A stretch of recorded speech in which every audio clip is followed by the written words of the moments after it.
మహబూబాబాద్ జిల్లాలో ఇటీవల జరిగిన అనేక సంఘటనలు, జిల్లా వ్యాప్తంగా జరిగిన అనేక కార్యక్రమాలు, విశేషాలతో మా జిల్లా ప్రతినిధి పురుషోత్తం అందిస్తున్న సమగ్ర సమాచార నివేదిక ఇప్పుడు విందాం. మహబూబాబాద్ జిల్లాలో మహిళా శిశు సంక్షేమ శాఖ, వైద్య శాఖ ఆధ్వర్యంలో ఆగస్టు నెల 1వ తేదీ నుంచి 7వ తేదీ వరకు అంగన్వాడీ కేంద్రాల్లో తల్లిపార వారోత్సవాలు ఘనంగా నిర్వహించారు. ఈ సందర్భంగా జిల్లా వైద్యాధికారి కళావతి పాయ్ మాట్లాడుతూ, కాన్పు జరిగిన మొదటి కొద్ది రోజుల్లో ముర్రుపాలు పట్టించడం ద్వారా పిల్లలు ఆరోగ్యంగా ఉంటారని, తల్లిపాలు బిడ్డకు అత్యంత సహజమైన, సురక్షితమైన ఆహారమని తెలిపారు. తల్లిపాలు తాగే పిల్లలు ఆరోగ్యంగా, తెలివిగా ఉంటారని అన్నారు. దేశ భవిష్యత్తు విద్యార్థులపైనే ఆధారపడి ఉందని, విద్యార్థులు దేశ చట్టాలు, సామాజిక అంశాలపై పూర్తిస్థాయి అవగాహన పెంచుకోవాలని జిల్లా పోలీస్ సూపరింటెండెంట్ సుధీర్ రామ్నాథ్ కేకన్ అన్నారు. జిల్లాలోని కొరవి ఏకలవ్య గురుకులంలో విద్యార్థులకు నూతన చట్టాలు, సైబర్ క్రైమ్, మూఢనమ్మకాలు, బాల్య వివాహాలపై అవగాహన సదస్సు నిర్వహించారు. పోలీసు యంత్రాంగం ఆపదలో ఉన్న అందరికీ అందుబాటులో ఉంటుందని, ఎలాంటి సమస్యలు ఉన్నా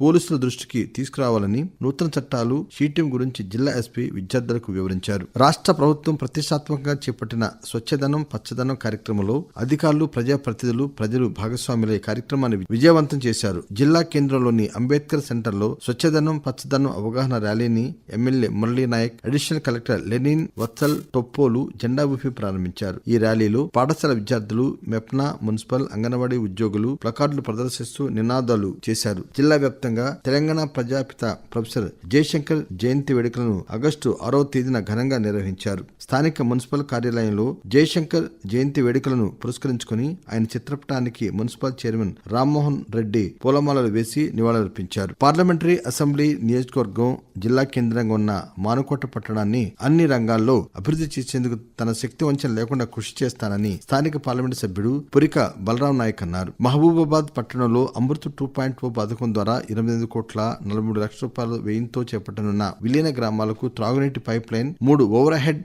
ట్యాంక్ నిర్మాణ పనులకు ఆయన శంకుస్థాపన చేశారు. ఈ సందర్భంగా ఆయన మాట్లాడుతూ, మున్సిపల్ అధికారులు ప్రతి 3 నెలలకు ఒకసారి సమీక్ష సమావేశం నిర్వహించి నివేదికలు రాష్ట్ర ప్రభుత్వానికి అందిస్తే వాటిని కేంద్రం దృష్టికి తీసుకెళ్లి నిధులు తీసుకురావచ్చని చెప్పారు. జిల్లాలోని డొర్నకల్ మండలం స్థానిక మున్సిపల్ కేంద్రంలో జైన్ భవనంలో డొర్నకల్ ఎమ్మెల్యే ప్రభుత్వ విప్ జాటోత్ రామచంద్ర నాయక్ స్వయం సహాయక సంఘాల మహిళలకు బ్యాంకు లింకేజీల ద్వారా మంజూరైన 29,75,00,000 మేర చెక్కులను అందించారు. స్వయం సహాయక సంఘాల్లో సభ్యులుగా ఉన్న మహిళల ఆర్థిక అభివృద్ధికి ప్రభుత్వం చేయూతనిస్తుందని, మహిళా సంఘాల సభ్యులకు వడ్డీ లేకుండా రుణాలు అందిస్తుందని రామచంద్ర నాయక్ తెలిపారు. జిల్లా కేంద్రంలోని ఎన్టీఆర్ స్టేడియంలో స్వాతంత్ర్య దినోత్సవ వేడుకలను ఘనంగా నిర్వహించారు. ప్రభుత్వ విప్ డొర్నకల్ ఎమ్మెల్యే జాటోత్ రామచంద్ర నాయక్ ముఖ్య అతిథిగా హాజరై జాతీయ పతాకాన్ని ఆవిష్కరించి పోలీసుల గౌరవ వందనం స్వీకరించారు. ఈ సందర్భంగా ఆయన మాట్లాడుతూ, రాష్ట్రంలో కాంగ్రెస్ ప్రభుత్వం ఏర్పడిన నాటి నుంచి ప్రజా సమస్యల పరిష్కారంలో ముందుందని, అధికారంలోకి వచ్చిన 48 గంటల నుంచి ఎన్నికల హామీలను అమలు చేయడం ప్రారంభించిందని తెలిపారు. గ్రామ సభలు నిర్వహించి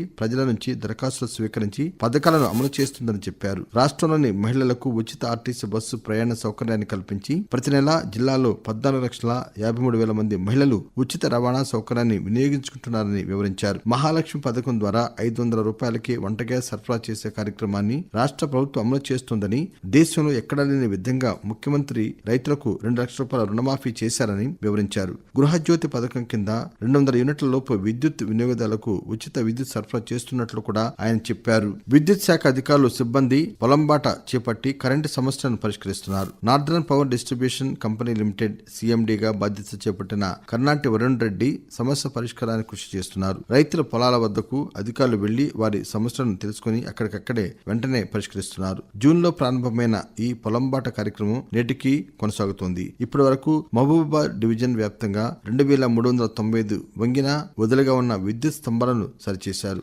485 పాడైన సపోర్ట్ తీగలను తొలగించి వాటి స్థానంలో కొత్త తీగలను ఏర్పాటు చేశారు. జిల్లా వ్యాప్తంగా ఆగస్టు 17వ తేదీన సర్దార్ సర్వాయి పాపన్న గౌడ్ జయంతి వేడుకలను నిర్వహించారు. జిల్లా వెనుకబడిన తరగతుల సంక్షేమ శాఖ ఆధ్వర్యంలో జిల్లా కలెక్టర్ కార్యాలయంలో పాపన్న చిత్రపటానికి పూలమాల వేసి నివాళులర్పించారు.